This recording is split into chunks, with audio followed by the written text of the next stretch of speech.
C'est le journal de la culture. On commence, Mathieu Charrier, avec une information qui vient de tomber. On connaît la date d'ouverture du musée le Louvre d'Abu Dhabi. Et oui, ce sera le 11 novembre, soit dans un peu plus de 2 mois, avec l'exposition d'un Louvre à l'autre, ouvrir un musée pour tous.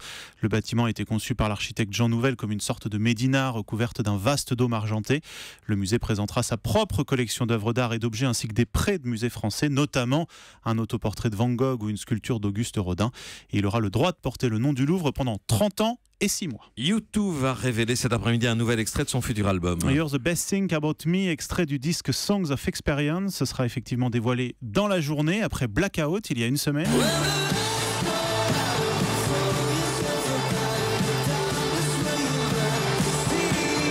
U2 qui a décidé de décaler la sortie de son disque après l'onde de choc provoquée par l'élection de Donald Trump.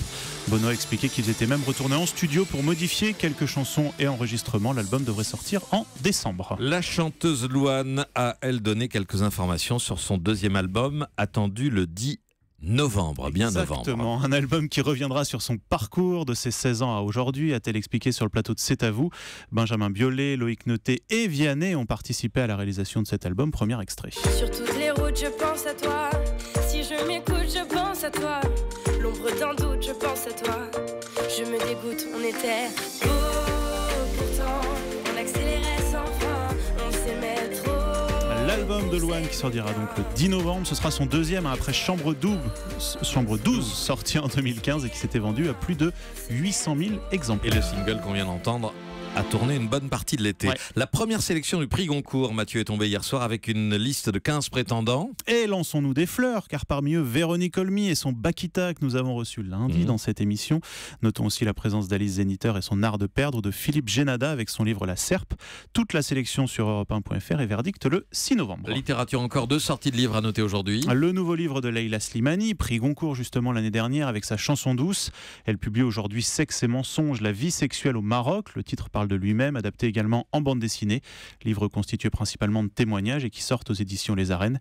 Et puis Don DeLillo publie 0K chez Actes Sud, où l'art de se faire congeler dans l'espoir de ressusciter un jour. L'espoir fait vivre ou mourir. Des airs de la Traviata de Verdi vont résonner à partir de ce soir au Théâtre des Bouffes du Nord à Paris. Et c'est Judith Chemla qui campera Violetta, vous l'avez peut-être vu dans les films Camille Redouble ou Une vie de Stéphane Brisé. Elle revisite donc la Traviata avec Benjamin Lazare dans un spectacle qui alterne théâtre et pièces chantées avec violoniste et accordéoniste. C'est donc au Théâtre des Bouffes du Nord jusqu'au 30 septembre. C'est aujourd'hui les 10 ans de la disparition de Luciano Pavarotti. Ténor italien souvent présenté comme le plus grand et le plus populaire des chanteurs d'opéra. Il a chanté les plus grands airs du bel canto, notamment Verdi et Puccini, et a aussi poussé la chansonnette avec U2, Sting, Elton John, Céline Dion ou Barry White. Luciano Pavarotti a vendu près de 7 millions d'albums.